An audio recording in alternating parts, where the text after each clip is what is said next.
Je vais pas vous mentir, je suis assez content d'avoir vu Barbie en premier parce que Oppenheimer est difficile à digérer.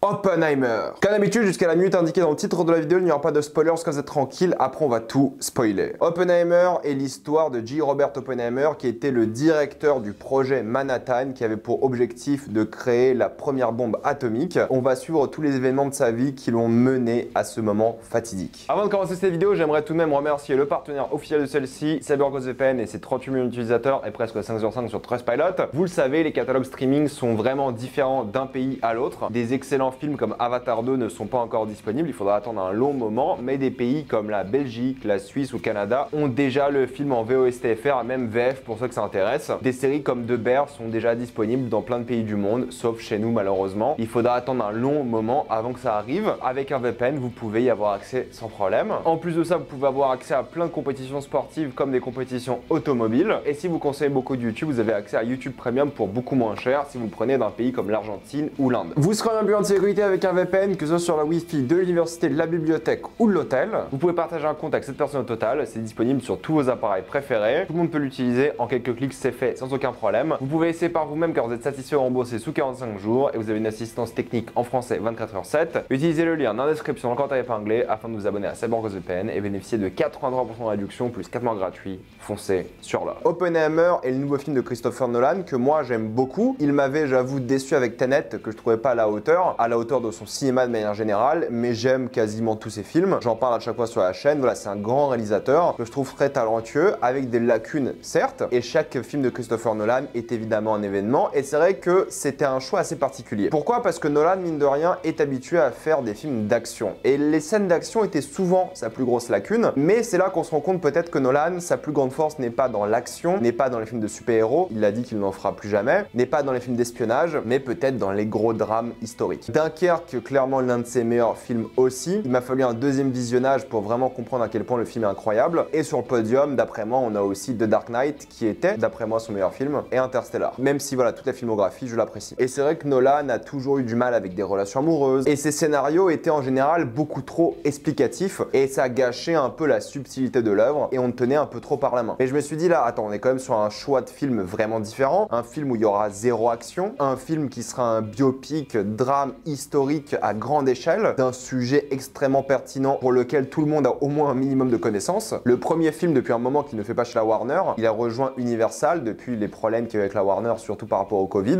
Donc je me suis dit, ok, on est prêt pour Oppenheimer, qu'est-ce que ça va donner? Et plus on en voyait sur le film, plus je me suis dit que c'est peut-être ce qu'il fallait à Christopher Nolan. Plus je me suis dit que peut-être une histoire ancrée dans une sorte de réalisme, avec ses idées de mise en scène, de rythme, de temporalité, d'effets spéciaux, peut-être c'est exactement ce qu'il faut à Nolan. Et la vérité est là aujourd'hui, Oppenheimer est d'après moi de loin le film le plus maîtrisé de Christopher Nolan. Je trouve qu'il s'est amélioré dans tous les points de vue où il avait des difficultés entre guillemets, et pour le coup il a une main de maître absolument dingue sur ce film. Je pense que le film va énormément diviser pour une simple et bonne raison, c'est que le film dure 3 heures, mais ça c'est pas la raison. Les 2 premières heures traitent de ce que vous pensez, et la dernière heure du film traite presque d'un sujet complètement différent. Je vais pas rentrer dans les détails ici, et je peux comprendre pourquoi la dernière heure de film peut clairement en désabusé quelques-uns, mais écoutez, ce n'était pas mon cas. Si on doit parler de la mise en scène, il y a plein d'éléments que je trouvais géniaux par rapport à plein de choix différents. Alors si on parle juste de la photographie, il y a une maîtrise du cadre, des couleurs, de la place des acteurs dans le cadre absolument génial. Tu vois que rien n'est laissé au hasard, il y a beaucoup d'imagerie qui rentre en compte, des lumières, des néons qui apparaissent comme une sorte de vision, qui joue avec l'imagerie de l'atome, avec de l'explosion, du bruit et des flashs de lumière. Il donne un angle presque abstrait comme au travail d'Oppenheimer que beaucoup ne comprenaient pas à l'époque. Il essaie de rendre ça abstrait et ça le fait vraiment très bien. Ça rend le truc un peu plus fantastique et tu te poses des questions, mais comment est-ce que Nolan a fait ça pour de vrai? Parce qu'il a dit il n'a pas utilisé de plan 100% CGI, et il y a des plans tu te dis mais comment c'est possible? Quelle technologie est-ce qu'il a utilisé pour filmer des déflagrations, pour filmer ces néons et des choses comme ça? C'est assez intéressant de ce point de vue là. Il y a tout un travail qui est fait par rapport à l'eau, par rapport aux gouttes, par rapport à la météo de manière générale qui est hyper intéressant. Il y a évidemment tout le travail sur le noir et blanc et la couleur. Le noir et blanc c'est le personnage de Strauss interprété par Robert Downey Jr. C'est son point de vue à lui, et de l'autre côté on a évidemment le point de vue de Robert Oppenheimer interprété par Cillian Murphy qui est en couleur, et du coup tu rejoues joue à certains moments les mêmes scènes, mais dans différentes couleurs pour te donner un point de vue différent. On est encore dans le délire de Nolan à ne pas raconter le film dans l'ordre, des événements en tout cas historiques. Tu passes d'une époque à une autre et t'as plein de petits indices à quelle époque t'es, surtout par rapport à la Seconde Guerre mondiale. Ah bah ils ont envahi la Pologne, ah bah Hitler s'est suicidé, des choses comme ça. Il y a plein de petits indices et tu t'y perds jamais. On est sur un rythme très nolanien. Franchement, la première heure du film, t'as l'impression qu'il va recruter un peu l'équipe comme dans Inception. C'est Cillian Murphy qui va recruter plein de scientifiques et ça ne s'arrête jamais quoi. C'est 1 heure je pense, où il va d'université à université, il va de bureau en bureau, il parle des scientifiques, il essaie de les convaincre et en même temps t'as des histoires par rapport à un procès sans rentrer trop dans le détail. Ça va dans tous les sens mais c'est hyper rythmé, ça s'arrête jamais, il y a toujours de la musique. Cette fois-ci c'est Ludwig Göransson qui s'en occupe. Travail formidable, j'ai envie d'écouter la bande son juste après. T'es immergé dans le truc et encore une fois comme il fait si bien, il laisse la musique prendre le contrôle. Les scènes sont rythmées par rapport à la musique, t'as l'impression, alors que la musique est toujours faite après, mais ils ont fait un super travail dessus et t'es immergé dans l'œuvre. Et c'est pour ça que je pense que le film va un peu décevoir dans la troisième partie, c'est que les 2 premières heures sont tellement bien rythmées, ça s'arrête jamais, tu vois pas le temps passer honnêtement parce que t'attends l'apogée justement du projet Manhattan, t'attends de voir comment ce projet va se conclure, sauf que le film continue au-delà et le rythme est complètement différent, l'ambiance est complètement différente, t'as l'impression qu'on a changé de genre de film. Et je trouve que là pour le coup il a fait un super travail parce que c'est un film hyper dense avec plein d'idées politiques, avec plein de thématiques hyper intéressantes et juste en termes d'information, il faut être concentré. Lorsque c'est un film américain ou en anglais de manière générale, je lis jamais les sous-titres. Cette fois-ci, honnêtement, j'avais tendance à lire les sous-titres, alors en plus d'avoir des accents différents parce que c'est des scientifiques de plein de pays différents, j'avais cette envie de lire les sous-titres parce que j'avais peur de rater quelques petites infos, que ce soit des prénoms, des noms, parce que c'est un casting qui est extrêmement dense, mais le nombre d'informations qui sont hyper importantes pour comprendre le film, et il faut suivre. Et pas toutes les informations sont données par le dialogue, ou alors c'est de manière subtile. Certaines informations sont juste faites par les visuels, mais le but de l'histoire, c'est d'être dans la tête de Robert Oppenheimer et de le comprendre, et toute la mise en scène sert ça. Nolan sait qu'on connaît l'histoire, mais il nous prépare quand même des surprises, entre guillemets. Il essaie de nous surprendre, et il essaie d'imager cette histoire comme une sorte de conflit politique, géopolitique, moral, une histoire d'amour, même plusieurs, je dirais. Et ce qui est fort aussi, c'est l'écriture. Je trouve que Nolan a toujours eu du mal de se remettre du fait qu'il a commencé à écrire ses propres films. Avant, c'était son frère Jonathan Nolan qui s'en occupait. Jonathan Nolan, il fait d'autres choses, des séries, des choses comme ça. Là, c'est lui qui a écrit Oppenheimer. Ça datait d'un livre, évidemment, qui s'appelle American Prometheus, qui est donc le Prométhée américain. Et ils y vont à fond sur cette idée-là, où justement, tout est par rapport à ce personnage-là. Et tout le monde, t'as l'impression, tourne autour de lui. Que ce soit des présidents, que ce soit la guerre froide, que ce soit la Seconde Guerre mondiale. T'as l'impression que tout tourne autour de lui, tout ça en ayant une morale qui est douteuse. Parce que si on se concentre sur ce personnage-là, il est vraiment facile à détester, mais je trouve que c'est impossible de ne pas l'apprécier non plus. C'est ça qui est la force du truc, c'est que cet homme-là, mine de rien, on en parlera en spoiler surtout, il a créé quand même quelque chose avec son équipe qui a changé le cours du monde pour toujours. Et Nolan le dit, c'est potentiellement l'homme le plus important de l'histoire du monde. Et je trouve qu'ils ont fait un bon travail pour l'expliquer, pour le montrer, pour le mettre en avant et surtout pour donner au spectateur la chance d'avoir sa propre opinion de ce personnage. Et c'est le cas sur tous les personnages. Il y a des amitiés qui se forment, il y a des trahisons, des ambitions politiques, carriéristes. C'est un film dense, en même temps c'est 3 heures, mais franchement vous voyez pas les 3 heures passer et je trouve que c'est hyper bien maîtrisé. Les acteurs ont tous le droit à des séquences où ils sont mis en avant, où ils jouent extrêmement bien, où ils sont surprenants, où ils sont touchants, où ils sont adorés, détestés, bref ça va dans tous les sens, mais dans le bon sens du terme. T'es quand même sur une ambiance assez particulière parce que t'as envie que le projet Manhattan arrive au bout, parce qu'ils ont un objectif et t'as envie d'un point de vue de la narration que les personnages atteignent leur objectif, mais tu sais ce que ça veut dire. Si le projet Manhattan a lieu, tu sais ce qui se passe. J'ai trouvé l'ambiance froide et même ironique à certains moments et totalement critique d'une époque, d'un pays et d'un contexte qui a fait beaucoup de dégâts. Christopher Nolan donne son avis sur ses personnages, il les traite je trouve d'une manière juste et je trouve que c'est de loin son film où il est le plus impliqué politiquement, parce que c'est un film politique aussi. Il y a même un petit peu d'humour, mais honnêtement la salle voulait pas trop réagir et c'est compréhensible vu les sujets traités par le film, vu le poids dramatique de l'œuvre, t'en sors, t'as envie de cogiter. Tu te mets un peu à sa place de ce personnage-là et tu te poses la question mais qu'est-ce que j'aurais fait à sa place? Et la vérité est que c'est une question qui ne peut pas avoir de réponse. On comprend pourquoi lui il le fait, on comprend ce qu'il en pense, on comprend d'où il vient, mais c'est difficile à digérer mine de rien. J'ai trouvé qu'il y avait de l'émotion dans le film, mais j'ai été dérangé plus qu'autre chose. J'ai été énervé par le film, mais pas par l'injustice du monde, mais plutôt par les conséquences même des actes des personnages qui sont difficiles à accepter. Oppenheimer, pour moi aujourd'hui, à chaud en tout cas, c'est le meilleur film de Christopher Nolan. Je pense qu'il a appris beaucoup, il a énormément progressé. C'est un genre qui lui va très bien, c'est drame historique slash thriller. Il gère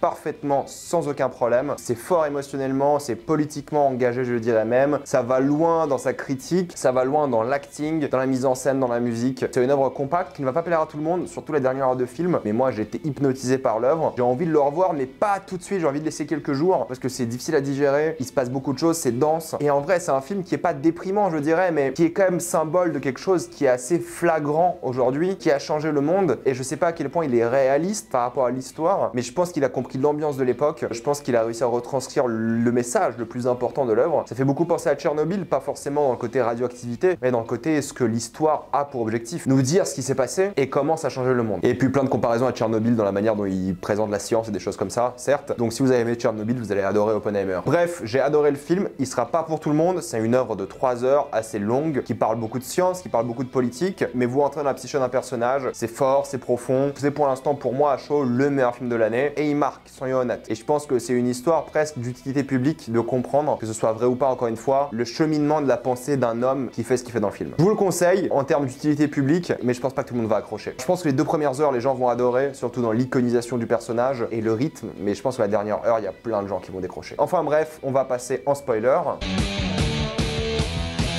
Mine de rien, ça m'a un peu fait rigoler la manière dont il va chercher tous les scientifiques des États-Unis pour les motiver à travailler sur le projet Manhattan. T'as l'impression que dans un film de super-héros, il y a toute cette iconisation par rapport au personnage où on dirait un leader d'un groupe de super-héros. Surtout la scène où on filme son chapeau et sa pipe. Il les fait en iconisation, mine de rien, tout en étant subtil. C'est la seule séquence qui m'a un peu fait rigoler parce que je te dis, bah ça c'est du Nolan pur et dur. Mais il faut en parler de ce personnage parce que tout tourne autour de lui évidemment. C'est ce personnage de Robert Oppenheimer qui est assez compliqué à déchiffrer. On voit beaucoup au début du film pourquoi il s'est lancé dans la science, qu'est-ce qui l'intéresse, pourquoi il va voir plein de scientifiques différents, et il a surtout le mal du pays, et il veut rentrer aux États-Unis pour pousser la science encore au-delà, parce que tout le travail se fait en Europe, mais il n'y a pas de travail qui se fait aux États-Unis, et il a envie de changer les choses, et toute sa motivation est pour la science. Même le projet Manhattan, pour lui, c'est une opportunité de pousser la science à son maximum, et t'as l'impression que pour lui, la guerre, c'est juste une excuse pour lui donner des moyens pour faire de la science. Il est loyal, il est patriotique, et ça se ressent avec le personnage de Matt Damon, Grooves, qui symbolise la loyauté d'Oppenheimer à son pays, par rapport à leur amitié grandissante dans le film. Mais ce qui est intéressant, c'est que j'ai l'impression qu'il est vraiment déconnecté de ce qui se passe. C'est la grande force, c'est qu'il est sur le projet Manhattan, il fait sa bombe, elle fonctionne. D'ailleurs, la séquence où la bombe explose, c'est une séquence magnifique, belle, parce que c'est une célébration, ce flash de lumière presque divin qui apparaît. T'as les flammes, la déflagration qui arrive, le bruit, et c'est une célébration, tout le monde fait la fête. T'as l'impression que pour Oppenheimer, ça s'arrête là. Il a fait ce qu'il pouvait faire, et ça s'arrête là, même s'il savait que ça allait aller au-delà, que les armes allaient être utilisées. Et t'as l'impression que ça le dérange pas que les armes aient été utilisées, mais en même temps, il a des remords. C'est hyper complexe comme situation, et tu t'identifies beaucoup à cette situation, je trouve, dans le sens où il a fait ce qu'il a fait pour son pays, pour la science, pour pousser les choses le plus loin possible. Et il savait que les États-Unis allaient quand même faire la bombe, autant que ce soit lui qui s'en occupe. Il savait qu'elle allait être utilisée. Il a des remords, mais c'est plus compliqué que ça. Et ensuite, il a passé la grande partie de sa vie à se battre contre la bombe atomique. Et c'est pour ça que le gouvernement a essayé de lui mettre des bâtons dans les roues par rapport à ses connaissances communistes. En pleine guerre froide, avoir un passé communiste, évidemment, aux États-Unis, en plein macartisme, c'est compliqué. En tout cas, au début du macartisme, à quel point les États-Unis isolaient les gens qui avaient des opinions politiques différentes. T'étais de gauche à l'époque, c'était pas possible. Et c'est ces sentiments-là qui est hyper complexe pour le personnage et qui est difficile à déchiffrer, je trouve. Sans parler du côté vraiment très peu manichéen par rapport à ses relations amoureuses. Il a souvent trompé ses femmes. Même s'il les aime, tu le ressens que sur le personnage de Florence Pugh, il y a une vraie histoire d'amour et t'as vraiment l'impression que son premier amour, mais ils veulent pas être ensemble à cause du côté communiste. Elle tombe en dépression peut-être par rapport à ça. Ils ont une vraie alchimie qui est belle. Il a moins d'alchimie avec le personnage d'Emily Blunt, mais pareil, ils ont une famille plus ou moins fonctionnelle, même si c'est une alcoolique. Et ces personnages-là ont l'occasion à chaque fois de briller. Emily Blunt, c'est lors du procès, entre guillemets, l'interrogation où elle brille et elle gère de fou. Florence Pugh, elle a un peu cette présence tout à fait constante durant tout le film, où sa mort surtout déclenche quelque chose dans Oppenheimer, un chagrin, et il se concentre vraiment sur son travail. J'adore la complicité par rapport à ça, j'adore la complicité dans le monde scientifique. Les scientifiques n'étaient pas d'accord avec Oppenheimer, certains voulaient le faire pour la science, mais en tout cas beaucoup regrettaient par la suite, pas tous, hein, la création de cette bombe. Et c'est ça qui est intéressant, c'est la complicité du truc. Il y a le président qui est derrière, qui traite quand même Oppenheimer de pleurnicheur, Gary Oldman, incroyable. Il y a la communauté scientifique derrière qui est énormément divisée, mais t'as quand même le personnage de Rami Malek qui vient défendre Oppenheimer, même s'il lui en voulait, et je trouve que c'est une belle chose qui se passe dans le film. T'as évidemment le personnage de Robert Downey Jr. qui se perd carrément dans le rôle et qui est génial, qui lui veut juste se venger d'Oppenheimer pour sa carrière, à cause de son humiliation entre guillemets. T'as ces nombreuses femmes et ces nombreux adultères quand même, qu'on voit dans le film. La relation qu'il a avec l'armée, la sécurité, les relations qu'il a avec Einstein par exemple, ses connaissances du passé, qui sont peut-être des espions ou pas, comme on voit dans le film. Le film est hyper dense et traite de tous ces sujets avec beaucoup d'attention et explique pourquoi ce qui est fait dans le film est fait et la manière dont ils ont écarté ce personnage à la fin. Et le message à la fin, quand il en soit cette médaille, le fait que ce soit une médaille de défaite en soi, c'est quelque chose d'assez violent, je trouve. La manière dont on voit pas du tout ses enfants pour montrer à quel point il était pas là au final, mais en même temps on montre que c'est un gars cultivé, il apprend plusieurs langues rapidement, il est très fort en sciences évidemment, en physique, c'est aussi un bon manager, il sait faire les choses, mais il est contraint par quelqu'un qui est au-dessus de lui, et il y a aussi une cruauté par rapport à la guerre. Ils veulent pas balancer Kyoto pour la simple et bonne raison que le gars, le secrétaire secrétaire général, je crois, était allé à sa lune de miel là-bas. Je lui dis, mais attendez,